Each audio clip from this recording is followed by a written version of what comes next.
thank you, ladies and gentlemen, for sticking around. As I said, it's really so nice to integrate the experience of the film and of the intensity and immensity of what we've all gone through watching that, and to come back down to earth and to talk about it and to share our experiences. And I'm really pleased to have some very beautiful people up here with experience with the medicine in different facets. And so I might just start from left to right to get people to introduce themselves, and we'll take it from there. So, Mr. Joel Harris. Hi, my name is Joel. I spent 2006, most of 2006 in the Amazon. I ran into rock near Pucallpa, and I lived in a Shipibo community for most of that time, working with ayahuasca, a variety of different shamans in that region, probably about 5 or 6 different shamans, and worked with the medicine for pretty much throughout that 1 year that I was in Pucallpa. I'm Ben Lee. I'm a musician, Australian, like rock, and I put out a record last year, an album called Ayahuasca, Welcome to the Work, and that's primarily, I think, why I'm here. So, yeah. I think you're guided by great spirit to be here, Ben. Maybe. Okay, we have Richard. Do you want to say a few words? I'm Richard Grossman. I've been working with the medicine for a really long time, and have spent much of, or a good part of the last 10 years in Peru, going back and forth. 8 years, 9 years, I don't know, long time. And I work with Healing Sound and take tour groups down to Peru on a regular basis. I'm the Tea Fairy. I write a column for Arrowhead, which is an excellent psychedelic information site. And I've been to that conference 3 times, at least 3 times, 3 or 4 times. I'm just an explorer. I've traveled to take ayahuasca all over the world, and I'm very interested in it. And my name is Pete Gorry, also known as Ewan Huzami, artist and music producer, also from Australia. And I've been most of the last 2 years in the Amazon in Peru, working and living amongst Shipibo healers, and got to do plant dietas and many, many ceremonies, and have a deep appreciation for it. And yeah. I just point out that we had another panelist, Sitaramaya Sita, who unfortunately cannot make it here tonight, and she said to let that be known. There's people who know her out there. You know what's really interesting? I've screened this film in at least a dozen locations around the world. And apart from Australia, I've never had 3 Australians on the panel. This is really interesting. But it's interesting because there's such a global demographic, and ayahuasca is native to the jungles of Peru and all through South America, and it is used by the indigenous people. There's a mestizo tradition of the people in Peru who are maybe not the jungle indigenous people, but the people in the cities, and it's migrated all through the sort of Amazonian basin and up throughout South America. And it hasn't stopped, it's kept going. And as Ron Wheelock said in the film, he sees ayahuasca as all vines, and like the vines, it's reaching out its tendrils and it's trying to embrace the world. And it's an interesting little metaphor. It's a very poetic metaphor, but I like it. I like it because on some level, there's an element of truth to it.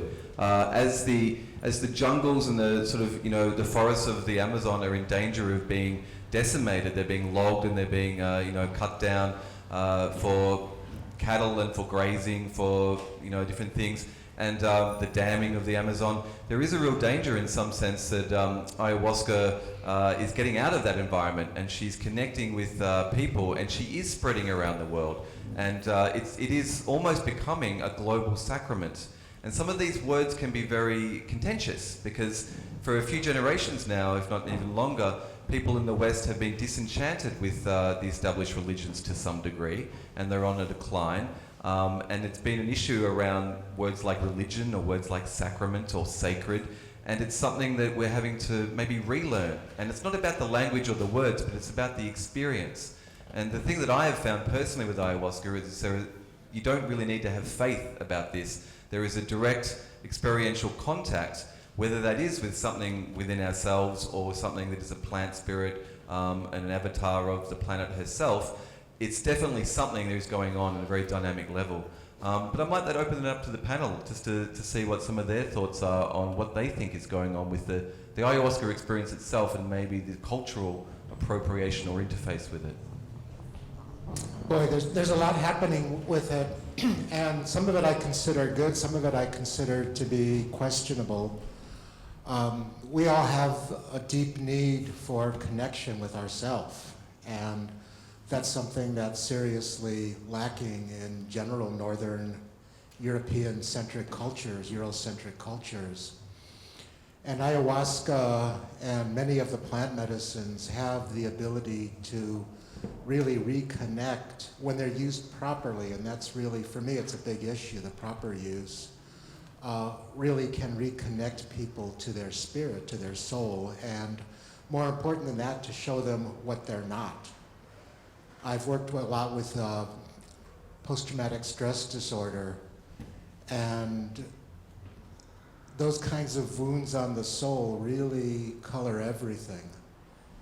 And to actually have an experience that you are not that that's something that can heal, you can release that, you can let it go. You are something vastly greater than you can imagine, because we're talking about something that's outside of the realm of imagination. It's just outside of it. And so having that connection is really beautiful, really, really beautiful. And I think in that way, the plants are, you know, the original name of, the original meaning of religion, religio, is to retie, to reunite. And I believe these plants are consciously, because there's ayahuasca, there's the plant itself, the stuff that you saw being pounded in the movie, and then there's the spirit that drinking that plant opens us up to. The plant is just the key. You know, the door is inside of us. So. I think one of the challenges I had coming back from, I had sold everything I owned and didn't know how long I was going to be in the Amazon, but I really felt over the course of a few years that I was being called down there for something. And after I got there and tried ayahuasca a few times, I realized that I wanted to go deeper into it and really have an authentic, you know, what I would consider an authentic experience, because when the first couple ceremonies were near Pucallpa, which is a fairly large city, there's probably 100,000 people there, so, it was very clear that I was in a touristy kind of ayahuasca ceremony the first couple times. And so I went in search of a better shaman, a better experience, something that I felt was more authentic in its natural setting and natural environment. And I eventually ended up in San Francisco, which is about an hour boat ride from Pucallpa into the edge of the jungle. And the biggest challenge I had coming back after that year of just completely, you know, turning my world upside down and seeing things from a whole different perspective, the biggest challenge I had was reintegrating back into life in Los Angeles. I had, just after Peru, I was living in Portland, sold everything, was down in Peru for about a year. When I came back, I moved to Los Angeles, and that was just the biggest shock to my system that I think I've ever experienced, more than the ayahuasca. And it took about a year to integrate back into feeling somewhat, you know, able to, I guess, feel comfortable within the insanity that is Los Angeles and American Western culture. Ben, I'd like to ask you, because you've got a different experience of ayahuasca, and you've also got maybe, you know, we talked about religion, this idea of reconnecting, and sometimes the established religious frameworks give us an understanding of spirituality that ayahuasca can open up and can complement. It doesn't have to be something which is, you know, at odds with the religious experience itself. But could you tell us maybe a bit about, like on your album, you know, there's a lot of songs from the Kabbalah or the Jewish tradition in talking about spirit and how that language and that framework works for you. I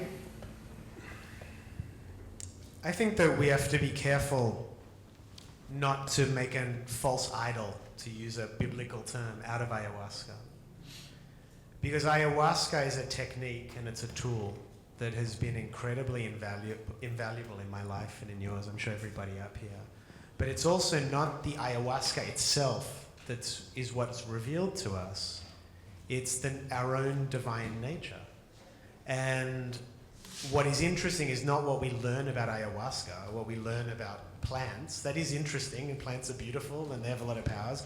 But what we learn about the nature of God and the nature of psyche is really, for me, the real potential of any of these tools that work in an amplified state of consciousness. So I think when you look at all religion initially stemmed from the type of visionary experience that we're talking about with ayahuasca, in that it was a present moment experience, and it was a moment in which people were asked to renounce what they thought to be true one moment and to embrace something new, to see through new eyes the next moment, whether that's the Christ or whether that's the Buddha or whether that's Krishna on the battlefield in the Bhagavad Gita.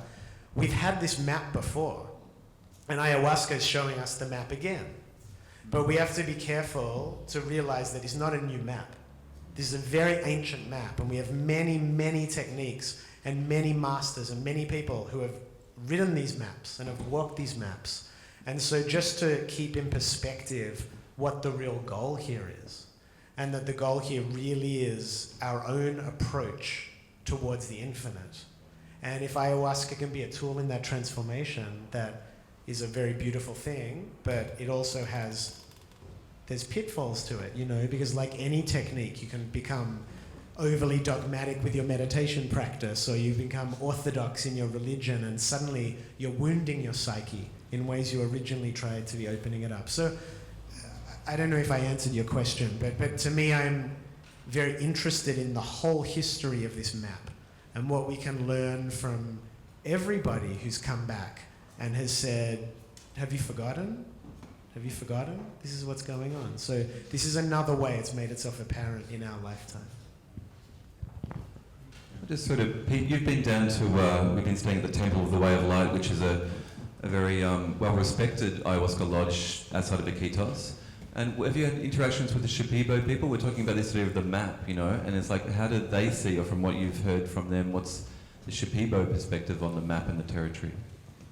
Well, I mean, in my experience, I have spent quite a bit of time and asked as many questions as I could. My Spanish isn't excellent, so with the help of, you know, a huge number of different translators that I would try to grab from here or there. I mean, maybe not necessarily speaking for Shipibo people in general as a culture, but certainly for the maestros and maestras, the healers. For them, I feel like so much of it is innate that for them to try to see the world how we would see it, I don't think they even they can't put that together. You know, like, you know, we can go on about, you know, in the consultations before ceremonies to tell them what we feel is wrong with us to be healed. At the end of the day, we can tell them as deep and complex of an explanation for what we feel is wrong with our psyche.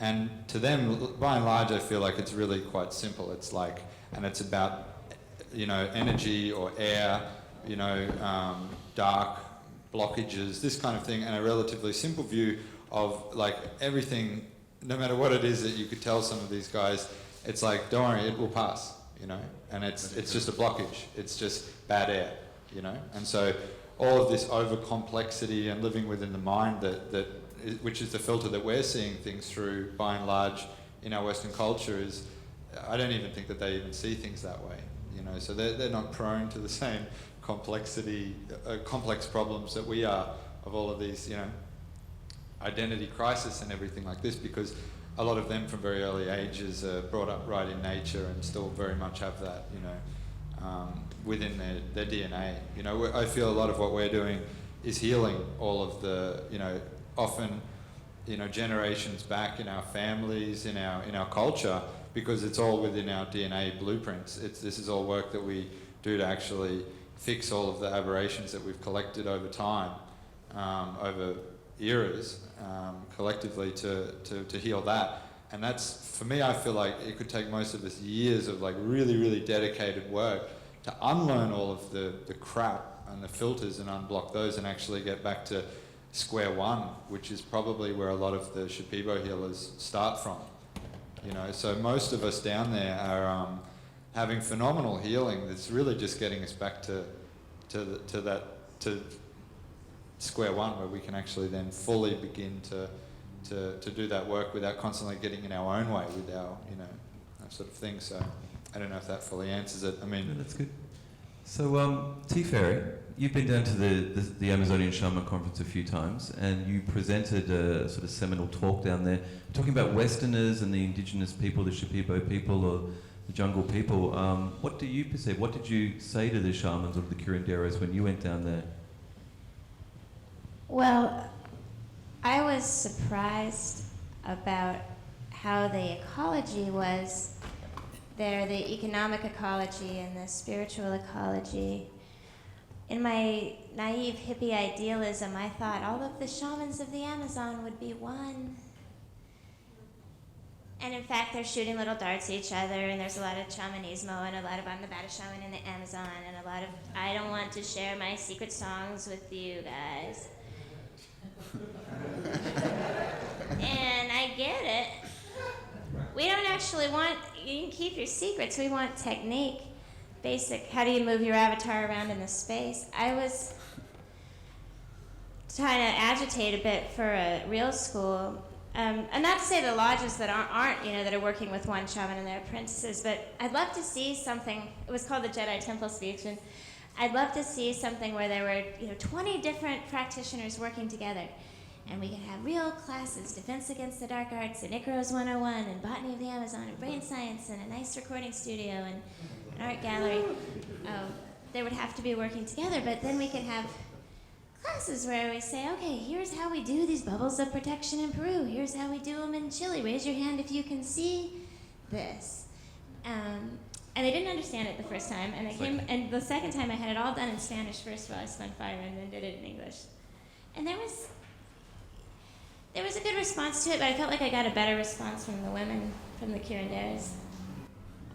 It's interesting because, there is this culture clash. There's always a culture clash when two cultures meet, but especially it's so pronounced, I guess, with ayahuasca having this deep entheogenic sort of altered state, and the spiritual realms, or the map that it does open up, and the teething issues between the two cultures as the money and the spirituality sort of merge, and it's not black and white, and it gets very grey sometimes. Richard, do you have any thoughts on, the Westerners going down there? We're projecting a lot of our isms, Jedi Academy, these are archetypes and language that we do. They work for us because we need these archetypes to communicate stuff we don't have the words for.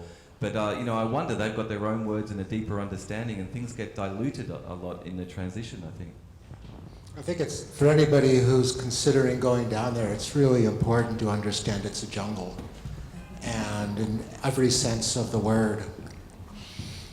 T. Ferry kind of mentioned the darts and brujeria, which means bad witchcraft. And, when I first went down there, I was super idealistic. Super idealistic.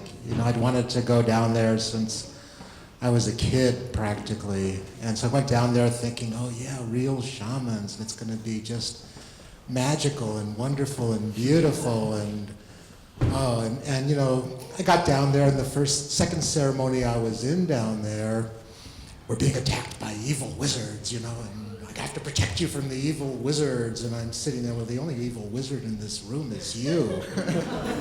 Why are you injecting fear into this? And, I happened to have my didgeridoo with me. And so at one point, maybe an hour into it, I just got tired of the nonsense and just pulled out the didge and started playing. And, really ballsy of me. But, afterwards the shaman was like, that was really good, thank you. Scared the evil wizard away. So, and just watching this movie, at least a few of the people in that movie, I've heard stories of them molesting women during ceremony or hitting on women. So you got to be really careful if you're going to go study this medicine. One of my feelings about why, if ayahuasca is an intelligence, and that's a huge leap to make, and I'm not talking about the plant again, I'm talking about what the plant opens up, but if there's this intelligence that's, creating opportunity, why now is really the big question. Well, why now for the last 10, 15 years, 20 years? why now is there an influx of northerners into the jungle? And I guess Australians would be westerners to Peru. But why? And my feeling is, we've had all this background in the South Asian arts and the Tibetan arts of yoga and Buddhism, and we're carrying, the wisdom of the Middle East. And there's a lot of things that we have that does not exist in the jungle. And the interface of these two things, I think, creates the possibility for a blossoming of something new. So in my mind, ayahuasca got tired of the jungle nonsense. And so let's bring this new element in of all of these crazy northerners with their didgeridoos and jaw harps and flutes and, beautiful artwork. And what's coming out of that, I think, is something quite magnificent and something that is ancient but also very new, because this kind of interface has not existed, as far as we know, ever. There have been many previous cultures throughout his story that had an entheogenic or an active sacrament. There's the mysteries of Eleusis in the sort of Greek sort of region. Acacias were used all through the Middle East, even in Egypt. There's power plants all throughout the historical record. If you dig deep enough, and they're sort of buried in the roots of many of the Abrahamic religions, there are evidence of plants that have this effect of connecting us. As Ben was saying, that the plants are only the interface, but what they're connecting us to is the spirit. They're connecting us to this dimensionality, which has always been there, and Indigenous peoples who have a connection to the land have a very deep and dynamic ongoing resonance with. But it's Western culture in general that has had the last 500 years or so of disconnect, of this primal connection to the earth, and of really, the Indigenous cultures they found that had these type of plants and this connection, they deemed demonic or something was outside their sort of religious base, and they tried to extinguish. And in extinguishing that, I believe in a whole system theory. If you look at the world as a whole system and no energy is lost, it's always sort of circulating around.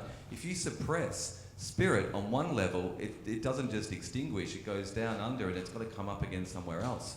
And so, this tension and this hunger for reconnection in the West is paralleling basically the paradigm that we're living in, that is, to a very large degree, not serving us as people. It's really this materialism and this sort of denuding of the soul that denies the soul, and it's this materialist sort of point of view that has created an equal and opposite reaction that is being heard by the plant, or is always being supported as she nurtures all her creatures. So I feel that there is a larger force at work, and I do like to get pretty archetypal about it, but I do believe that, as you're saying, why is it happening at this time? It's because this is the right time.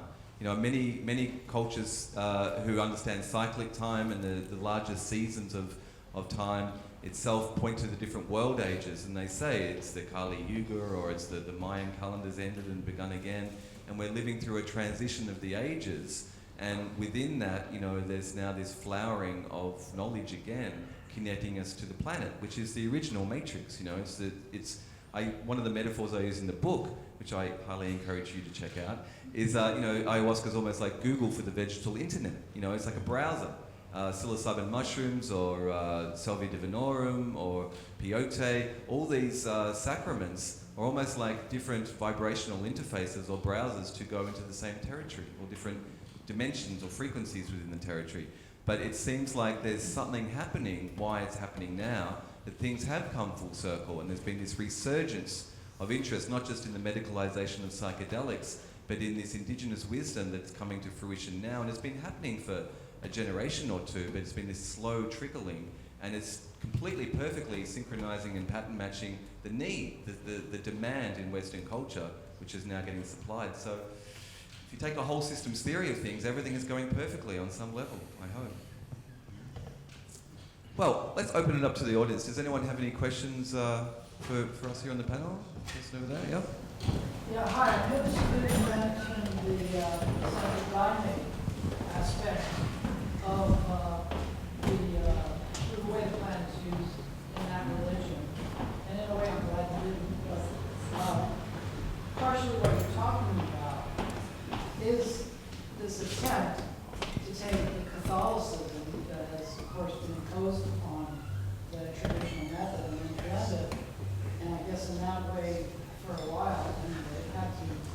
very, very briefly in the film, I just mentioned Inejo de Vegetal, the UDV, and I think Santo Daime I could have mentioned. But this is what I was saying before. I think for many Westerners have become disenchanted with the established religions, but the established religions also give a structure, you know, which is actually very supportive to people, and that ability for community to come together.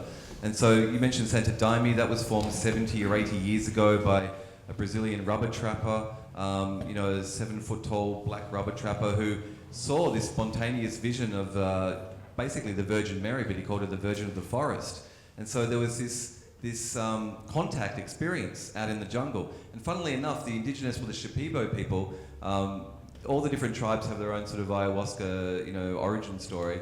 But they basically, anthropologists have asked them, how did you, out of the tens of thousands, if not hundreds of thousands of plants in the jungle, how did you ever figure out to combine this one with this one to have this effect? And they said, well, the plants told us, you know, that when you train to be a curandero, it's to withdraw yourself from the worldly things to a degree, to learn to have the sensitivity to be able to listen to nature, to the singing of the plants.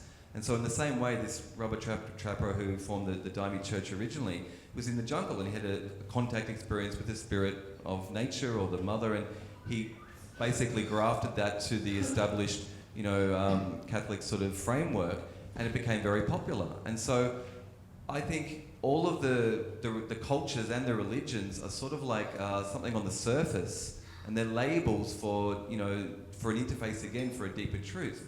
And so the plants can be an interface to connect, and the religions themselves as an ism can provide a framework to connect. You know, I've got friends who are Sufis, and they actually practice with Syrian rue, the Hayoma, and as a sacrament, and the acacias, but they do the Sufi ceremony, and they do the full ceremony, but they use the active sacrament. And so it can complement these religions, or it can provide that structure where it gives more support. Some people don't want the religious structure, some people want just the plant-based structure, and some people it works for as well. And I don't think the planet cares which pathways it follows, as long as it's connecting with the humans who need the healing, ultimately. I don't know my history well enough, but I do just remember hearing a very beautiful story about, I guess it was Spanish soldiers who were coming into Peru, whatever year that was, anyone who knows the history, and they found, they thought they were bringing Christianity in, and they found crosses on some of the altars in Peruvian homes. And to them, they interpreted that as the devil's work, that clearly the devil's already been there. But what we understand is that the Christ, or whatever you want to call it, it's an eternal principle. It didn't begin with Christian religion, it didn't begin with that mythology, it's something that's always existed.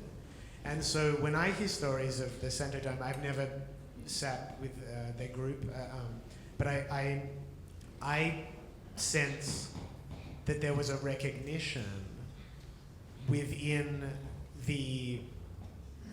at an archetypal level, that the medicine itself did allow them to, this is what the Christ was talking about.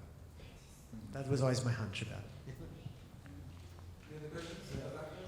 Yeah, do you recommend the DMT experience as a companion process to drinking medicine, and is it legal in the United States? Well, first of all, you've got to realise that DMT is in the brew, but DMT is a neurotransmitter, and it's threaded all throughout nature, you know. It's in our brains, as the movie sort of commented on briefly. It hasn't been fully confirmed, but they know it's in the pineal gland, it's all through the blood, it's in different parts of the body.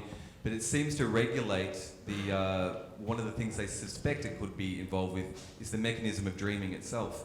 It travels down the serotonin pathways, which melatonin travels down during the daytime, and DMT at the nighttime. And you know, the dreaming experience and the DMT experience are very intimately connected, if not the same thing on different levels. There's DMT is all throughout nature, and it seems to me that if nature wanted to anchor the quantum experience of the holographic universe, of the fact that everything is connected on a biological level, you know, it would need to thread something all throughout on a biological level of the sentient creatures who are aware of the hologrammatic nature. It's also in the brew of ayahuasca. Ayahuasca on its own, as a vine, can be taken without the DMT component. In the indigenous tribes of the Amazon, though, they don't really refer to DMT. It's not really sort of in their lexicon. Chacruna is one of the main plants they add, which has DMT, but it's the marriage of the two in the brew, which is just called ayahuasca. So it's already built into the experience from their understanding. And one interesting thing many of the curanderos told me is that many of the Westerners are going down to Peru in search of healing for a physical ailment or emotional things they're going through, but the vast majority of people don't have any of those specific problems, but they've sensed that there's this sort of spiritual disconnect or dis-ease, with people because they are looking to reconnect. But many Westerners are chasing visions. They're chasing that DMT sort of experience or the visionary component. I think because we are so hyper-mediated in 21st century culture, everything's visually driven, and technology and popular culture and media has almost caught up to the interior experience, where we can have movies like Avatar or things like that, which really portray these amazing visceral worlds. And we're hungry for that because what we're hungry for is the thing that represents. Now, in many of the commentators and the curanderos say, don't get hung up on the visions. It's not about the visions. We shouldn't be chasing those. They're not really the healing thing in itself. They're almost the distraction. They're almost the thing which is loaded. When you're on a plane and you watch a movie to bide time while you're doing the journey, it seems like maybe the medicine itself is giving you this visionary component to keep you busy while the real work is going on. And so, many commentators say don't get distracted by the visions of DMT. I believe that, if we were to talk about that as a separate component, as a sacrament of its own, it needs to be approached sacredly. It needs to be done with the right intent. And then, as I said, there's many different interfaces and modalities the planet produces to connect to the visionary realm, but don't get stuck on the visionary realm. It's about a deeper experience than that. You had a particular experience that we saw in the video, and I've not experienced it. I've sat with medicine many times now. Well, as you saw, it's pretty intense. I don't recommend these things to anyone per se. I'm sharing my journey and commenting on a larger cultural journey. You can be 9 days in total darkness. This is the darkness ritual that some tribal people do, and you will basically, maybe not the white light tunnel 5-MeO, but you'll spontaneously secrete. Your brain will spontaneously build up enough DMT to cusp over into the visionary state. It's native to our spiritual beings, and so I really think that the popular culture sort of hunger for it is really for that deeper sense of connection, not just for the visions themselves. There's another danger with the visionary state and chasing the visions is that sometimes people will get what I've heard called very often downloads from the medicine. And in Peru, they have a specific name for that when the medicine tells somebody something. And they call it claridad, which means clarity. And it's actually the exact opposite of clarity. So the visionary state can be tricky, and sometimes people will have these grandiose ideas like starting a religion, or opening up a center, or something like that the medicine told them. And that's just considered a state of confusion in general. So watch out for that.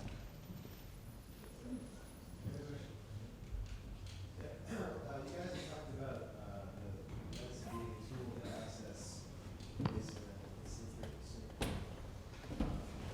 That is interviewed in history, kind of found it and lost it and found it and lost it. Why do you think it keeps getting lost? It seems very important. What's the mechanism that's losing in culture and having very The ego.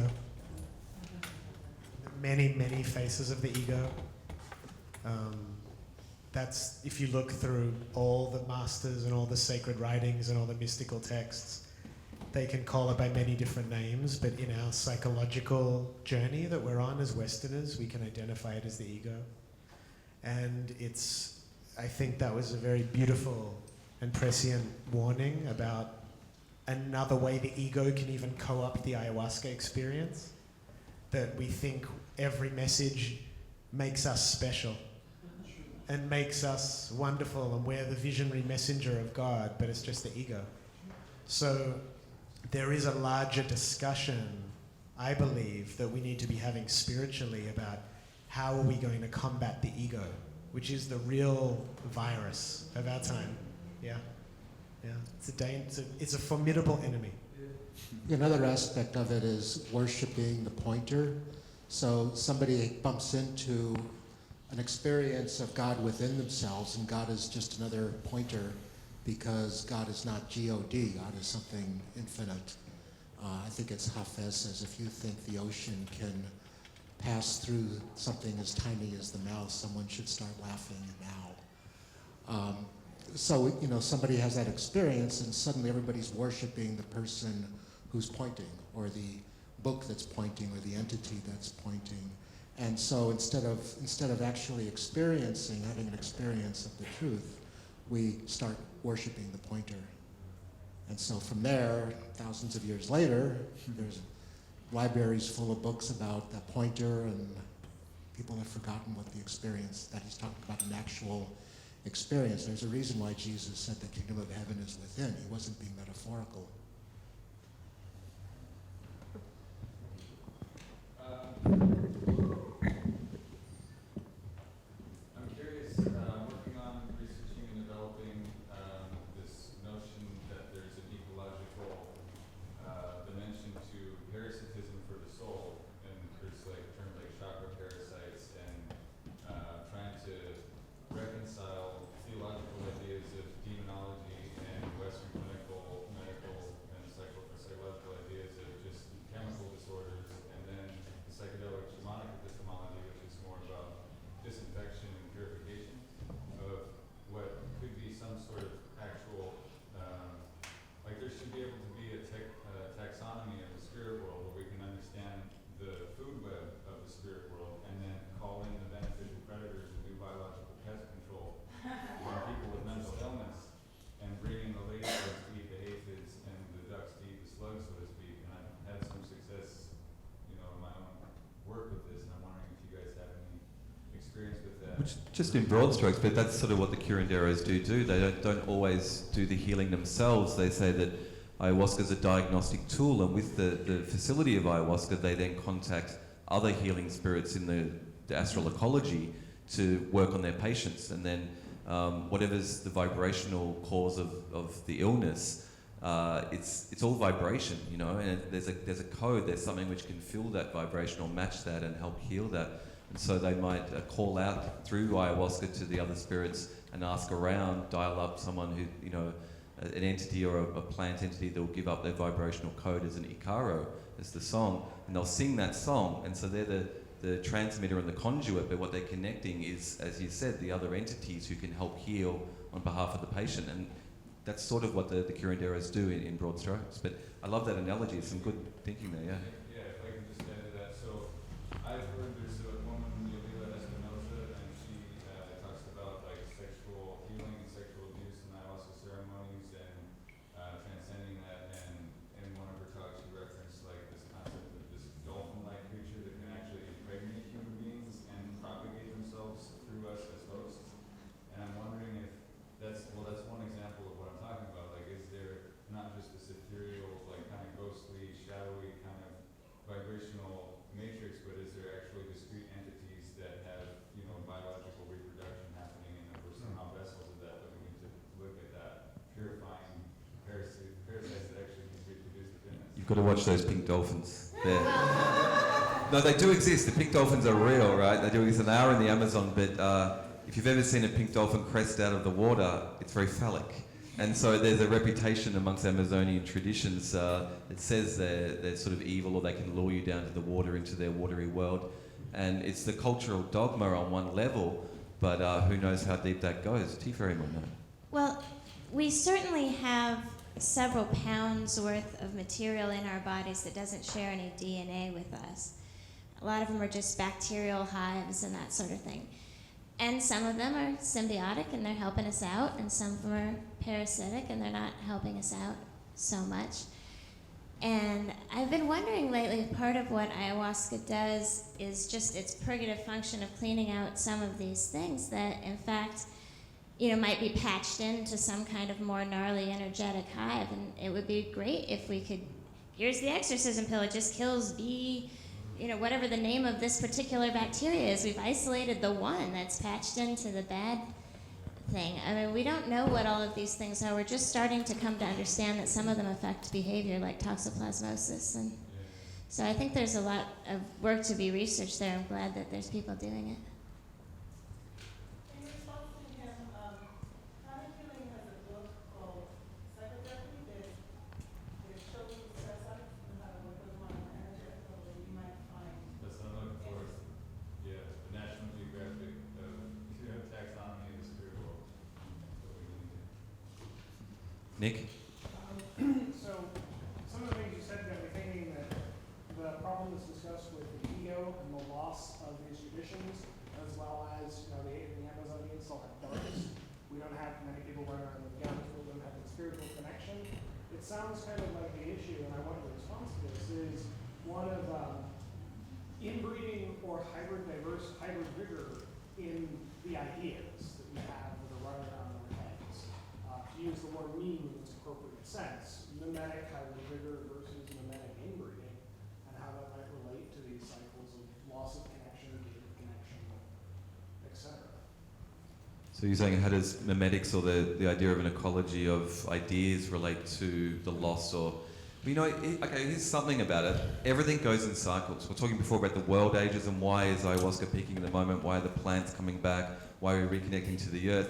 There's booms and busts and there's a bell curve or there's cycles on the macro and the micro. And so even in any system, there's a boom and a bust. Like an idea becomes a civilization, eventually there's an ecology of ideas. And then it breaks and it's lost and the container cannot hold. So if you look at some of the civilizations that we've gone through and we have historical record for, there have been shamanic civilizations, on the record, but they also seem to, at some point, migrate from the active sacrament to a priestcraft, which then gets all politicized about it and holds it for themselves and break it down, and then the masses end up getting the second generation thing, which isn't the real thing. And so the power dynamics or the evolution within that closed system seems to have its time and then to be lost. And I think, I don't know, maybe if it was just homeostatic, if it was the same thing all the time, it wouldn't be right in a sense. We live in these change is the only constant. And so maybe part of the spiritual journey is for every generation and every civilization to lose it and to get it again. Maybe, we're meant to strive to find our own truth. And as Ben said, it's the same essential truth all the time. All these messengers coming throughout history saying the same essential truth. They have different names, there's different pathways or doors, but they're all sort of leading to the same source in the end. So maybe there's something in it that, truth is eternal, but nothing lasts. I'd like to add to that too. Thanks for that, Rack. For me, like looking at the macrocosm and the microcosm of things, all of us in our own lives, we experience quite often running into the same problems over and over again until we eventually surpass them and learn from those lessons truly to transcend whatever that particular blockage was. And if we look at humanity at the same level of why these things come up and then disappear and come up and then disappear, it's all of this constant act of trying to perfect the process. I feel, that in terms of learning from those mistakes. And what I find exciting at the moment is, we all are aware that the world through the internet and things like this, which is, very much more and more like an analogy of the consciousness, to draw of how we can all connect and how we are all connected. It's starting to, mimic that more and more as we get closer to that. But as we are more and more connected, I feel there's definitely an element, which I'm not sure whether it's entirely new, but obviously everything has the potential to reach a higher and higher level as it evolves, of this thing that's often referred to as universal shamanism, which is it's not overly dogmatic or protective of its culture or inbred or anything like that. And a lot of the different healers that I've encountered, that I've become friends with from different cultures and different parts of the planet, more or less, I won't say completely unconnected from one another by any means, because they're sharing the dream space, however you would call it. But a lot of them are really I feel like there's a whole movement that probably most of us are sort of resonating with to an extent as well, which is, you know, it's just trying to take the good and do it for the right reason, and trying, I guess, to transcend the ego, to really feel the empathy of the planet and its people, that there's a lot that needs to be healed, and really just going for it to really just try and heal that, and putting things aside to just really work on that healing. And you know, there's a lot of really beautiful healers out there from all different cultures that are all about that, and it's this kind of new dreaming that I think is really, I don't know if this is an entirely new thing, but everything I feel has the potential to be forever growing and getting just that little bit closer to where it's ultimately, you know, trying to evolve to, where all of nature is trying to take it to, you know. I don't know if that answers any questions on it. That might be how consciousness refines itself, by going through the process of changing but spiraling up and getting a bit better each time. And if it stayed static, well, I don't know. Well, yeah, I mean, we get any number of attempts to learn from these mistakes, you know, the same in our lives as a whole with everything, you know. I think one of the critical things that we need to recognize is that possibly for the first time that we know of in human history, we are at a cusp of changing or destroying the ability of the planet to sustain life as it exists right now. And I just read a thing the other day that Romero Corporation wants to raise about 40% of the Amazon to grow palm oil for diesel fuel, biodiesel, good ecological diesel fuel, biodiesel fuel.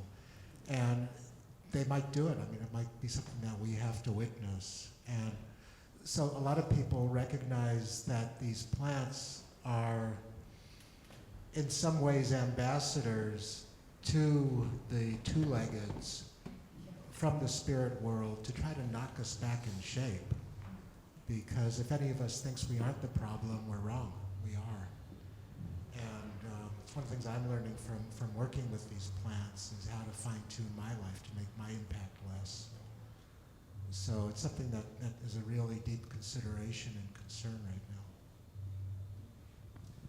We've only got time for like one or two more questions, but I wanted to ask one to some of the panelists here.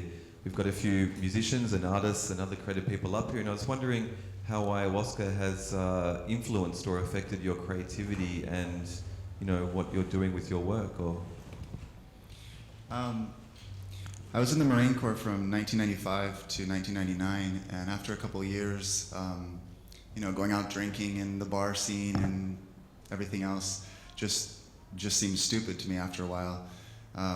And I ended up meeting someone who introduced me to LSD. After several months of doing this on a fairly constant, regular basis, I had this sort of threshold near, I guess, what you'd consider a near-death experience. And that was my first taste of being fully present in an altered state and just in awe of it. And so that sort of started my like deeper questioning of wanting to get more familiar with that space.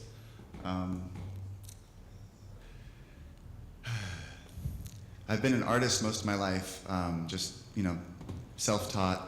And when I was working with LSD, it was more of an inward questioning, wanting to know more.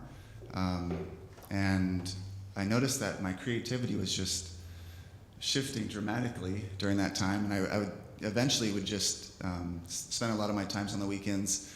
Instead of going out drinking with my friends and stuff, I'd be drawing, and you know, several hundred drawings later, I realized that I'm definitely not a Marine, and I need to, you know, get out after my 4 years and pursue other things in life.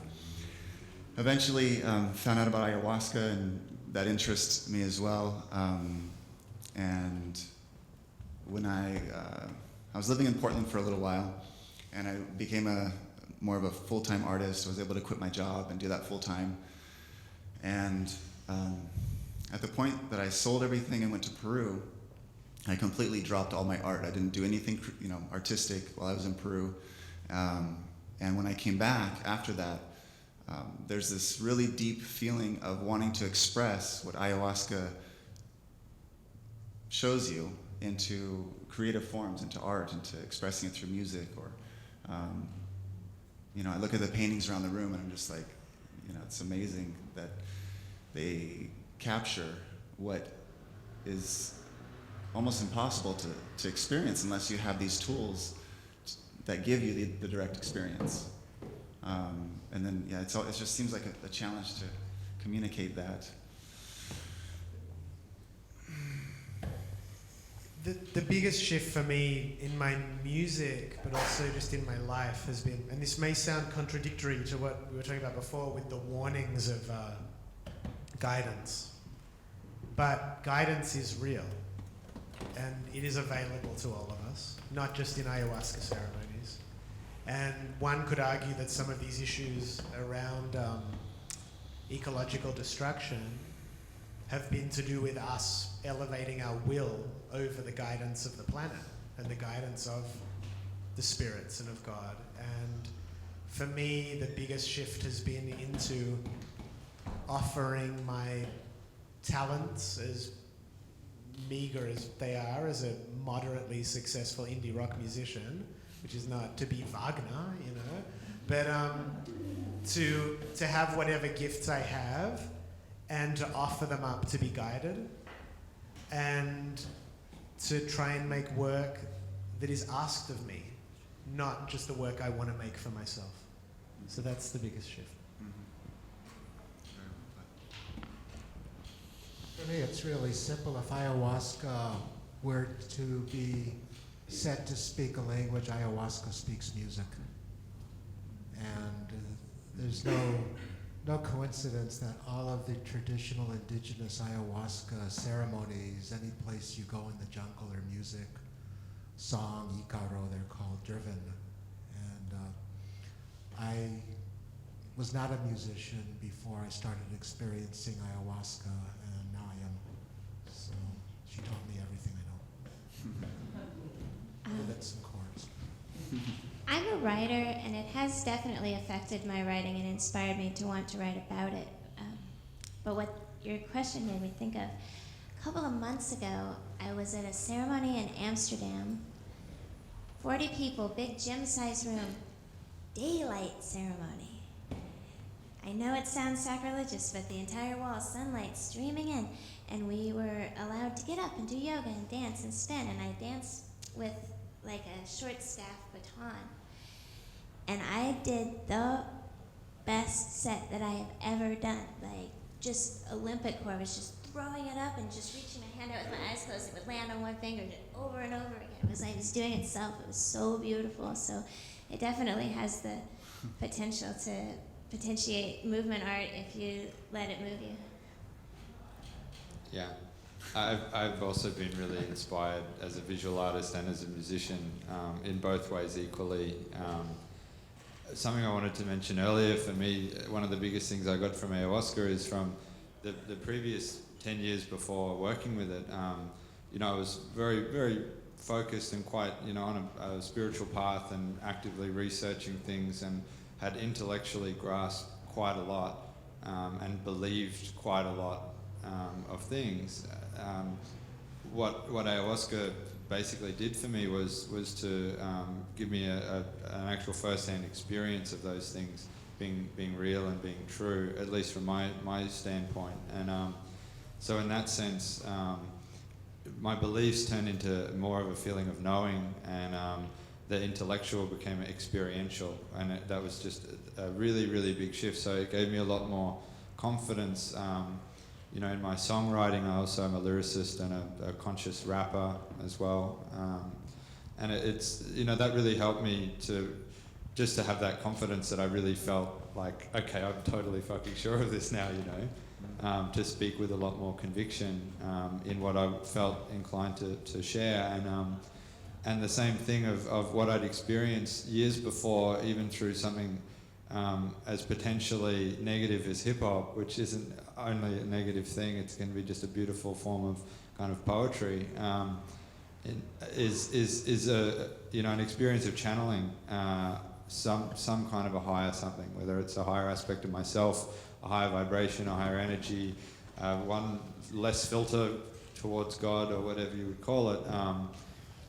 These were experiences that I was finding through other things, but my work with ayahuasca blew everything out of the water for me, and was such a direct connection that that I start to work with it. I've done a lot of healing work with it, but I think a lot of my work that I feel called to do is also in sharing and translating these experiences, which very much do go beyond words, but as artists, it's a really beautiful, this is the poetry of what we try to do in our own journey, is to at least try to translate the great indescribable, and to even attempt to even 1% micro point fraction, whatever percent of any of it, can be really, really beautiful, and that's how it can be very poetic to try and express this kind of thing. So for me, I intend to work closely with ayahuasca probably for the rest of my life. I'm planning to live in Peru, and where I can just freely kind of explore that. And I'm at a point with it where through dietas and from drinking maybe 60 or 70 times now, that I feel like I can open up the space myself now as well, without strictly needing a guide to open that space for me with the medicine. So Pete, we're going to have to wind this up. Sorry, it is. We're going to be on time. Just to come full circle with that, thanks to all the guests, for all the panelists, for their words of wisdom and their experiences and sharing that. And you were saying about the creativity, and if we can reproduce or communicate that 1% of the intensity and the sacredness of these realms, which is what I've tried to do in the film, then I think we have succeeded, as long as that 1% gets across, to catalyze that within you, and so you can have your own experiences, because this is a very individual thing and a very unique thing, but also a very human thing. So thank you everyone for coming tonight to Our Awakenings. It's been wonderful to see you all. If you like what you saw, please visit the website, ourawakenings.com. The movie is available online, and also the book is there. And please spread the word. And thank you. We're going to be going down to the Elixir Bar, which is open up if you want to continue having conversations, but we do need to clear this room now. Thank you so much for your time. Bless.